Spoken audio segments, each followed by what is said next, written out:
Assalamualaikum warahmatullahi wabarakatuh.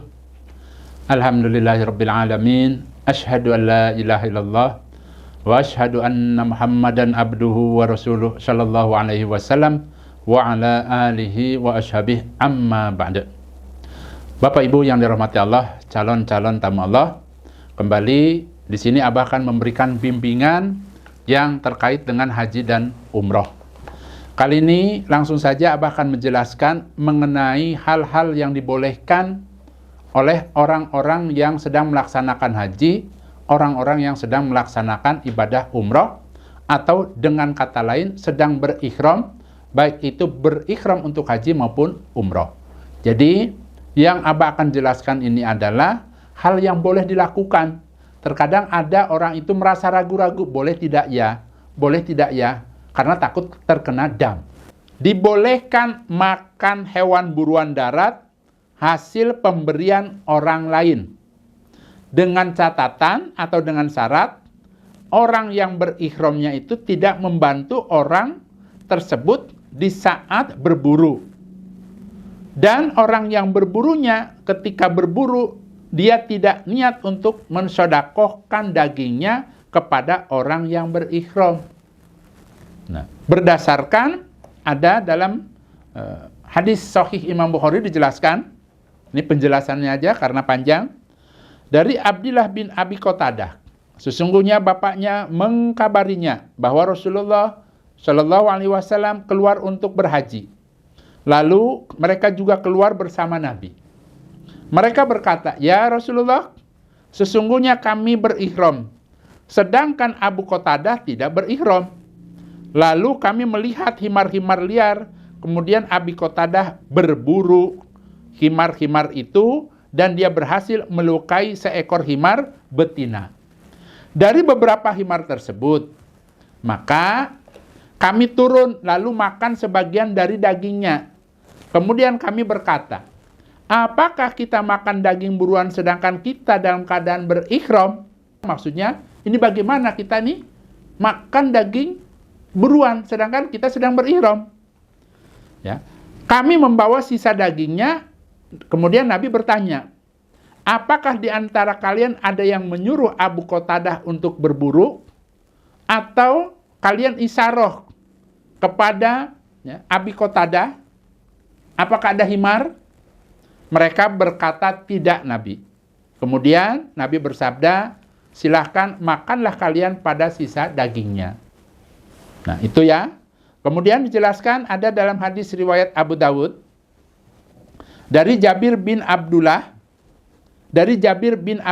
radhiyallahu an, dari Nabi, beliau bersabda, hewan buruan darat itu halal bagi kalian ketika kalian sedang berikhram, selama kalian tidak memburunya dan hewan itu tidak diburu untuk kalian. Bolehkah mencuci pakaian ikhram? Jawabannya boleh. Berdasarkan dalil ada dalam hadis riwayat Baihaqi. Jabir berkata, orang yang sedang berikhram itu boleh mandi, boleh mencuci bajunya jika dia menghendaki. Jadi silahkan, pakaiannya itu umpama karena kotor dicuci, dibersihkan, boleh. Boleh juga mandi pada saat berikhram. Orang laki-laki yang berikhram boleh menjahit pakaian ikhramnya yang sobek. Karena yang dilarang itu mengenakan pakaian yang membentuk anggota tubuh. Maksudnya di sini adalah, umpamanya kain ihram hanya bawa 2 lembar. Tiba-tiba robek. Kemudian bolehkah dijahit supaya tidak robek? Jawabannya boleh. Yang tidak boleh itu dijahitnya itu menyerupai bentuk tubuh. Dijadikan baju umpamanya, itu tidak boleh. Tapi kalau bolong, robek, disatukan lagi supaya tetap lembaran, dijahit disatukan supaya tidak bolong, itu boleh. Berganti pakaian ihram apakah boleh, Abah? Jawabannya boleh. Berdasarkan ada dalam hadis riwayat Ibni Abi Syaibah. Dari anaknya Tawus, dari bapaknya, dari anaknya Tawus, dari bapaknya dia berkata, orang yang berikhram itu boleh mengganti pakaian ihramnya selama dia menghendaki. Dengan catatan, bagi laki-laki, pakaian ihram boleh diganti tetapi dengan kain ihram lagi. Tidak boleh pakai sarung umpama digantinya. Atau umpama karena dingin, kemudian diganti dengan jaket, itu tidak boleh. Atau wanita umpamanya pakaian ihramnya diganti dengan yang warna yang lain umpamanya, itu boleh, tidak apa-apa. Ya. Nah, itu mengenai pakaian. Selanjutnya, bolehkah pada saat berihram itu memakai perhiasan seperti cincin, gelang, kalung, dan lain-lain? Jawabannya adalah boleh. Berdasarkan ada dalilnya dalam hadis riwayat Baihaqi. Dari Ibnu Abbas radhiyallahu an, dia berkata, orang yang sedang berihram itu boleh memakai ikat pinggang dan juga cincin. Maksudnya cincin di sini adalah cincin perhiasan. Berarti kalau umpama seorang wanita, ya, pada saat berihram baik itu umrah maupun haji, boleh tidak pakai cincin emas umpamanya, boleh, tidak apa-apa. Ya, hanya saja, ya, Abah menyarankan jangan berlebihan. Khawatir nanti pada saat tawafnya umpamanya terjatuh, itu ya. Tapi kalau makainya itu boleh, dipakai itu boleh, tidak apa-apa, tidak terkena dam.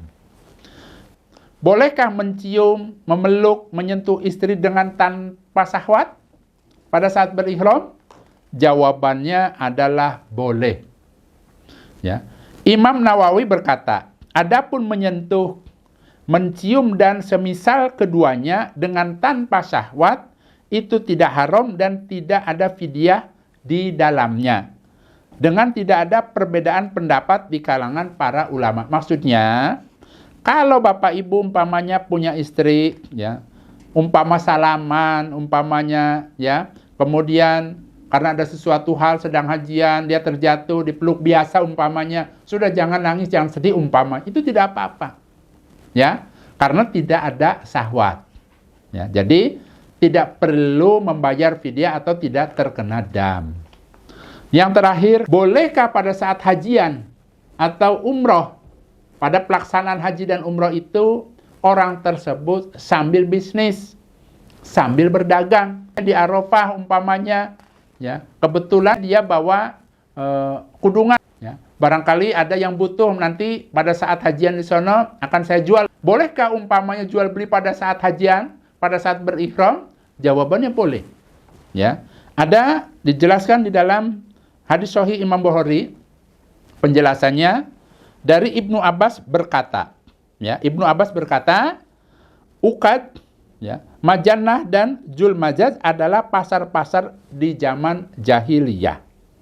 Ketika Islam datang, seakan-akan mereka merasa berdosa jika berdagang di dalam pasar-pasar itu. Maka ketika turun ayat, tidak dosa bagi kalian apabila kalian mencari keutamaan dari Tuhan kalian di dalam musim-musim haji. Ibnu Abbas membaca kalimat itu fi mawasimil haj. Ya, maksudnya jual jasa juga boleh, ya, atau jualan barang, ya, pada saat hajian, pada saat berihram itu tidak terkena dam. Ya, nah itu penjelasannya, dalilnya mengenai diperbolehkannya seseorang itu berdagang, ya, berdagang itu kan berarti kan jual beli atau jual jasa, ya, itu dibolehkan.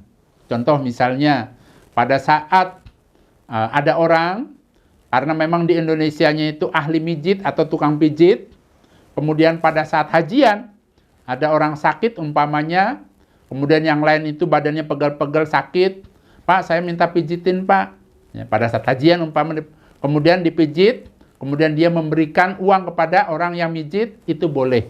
Berarti dia jual jasa umpamanya, itu boleh. Ya. Alhamdulillah, jazakumullahu khaira. Mudah-mudahan Allah memberikan kemanfaatan dan keberkahan. Mudah-mudahan dengan adanya penjelasan-penjelasan hadis-hadis dari Nabi dan juga dalil-dalil yang telah Abah jelaskan ini bisa menambah kepahaman, kemudian tambah mantap hatinya di dalam melaksanakan ibadah haji maupun ibadah umrohnya. Dan tentunya Abah berharap mudah-mudahan dengan ilmu yang Abah sampaikan ini, Allah memberikan pahala buat Abah dan keluarga, bisa menjadi jariah, ya, pahala jariah untuk Abah dan keluarga. Baik Bapak Ibu, itu saja. Abah pamit. Wassalamualaikum warahmatullahi wabarakatuh.